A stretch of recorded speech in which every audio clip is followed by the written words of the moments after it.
ইরানে আরও কঠোর আঘাত হানার হুমকি ডোনাল্ড ট্রাম্পের। ইরানের উপর অত্যন্ত কঠোর আঘাত হানার হুমকি দিয়েছেন মার্কিন প্রেসিডেন্ট ডোনাল্ড ট্রাম্প। বুধবার রাতে হোয়াইট হাউস থেকে জাতির উদ্দেশ্যে দেওয়া ভাষণে তিনি জানান, আগামী 2 থেকে 3 সপ্তাহের মধ্যেই এই হামলা চালানো হবে। রয়টার্সের প্রতিবেদন থেকে এ তথ্য জানা গেছে।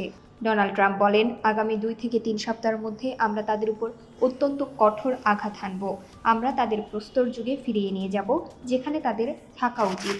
চলমান ইরান যুদ্ধ নিয়ে ট্রাম্প আরও বলেন, তারা আমেরিকার সব সামরিক লক্ষ্য খুব শিগগিরই পূরণ করার পথে রয়েছে।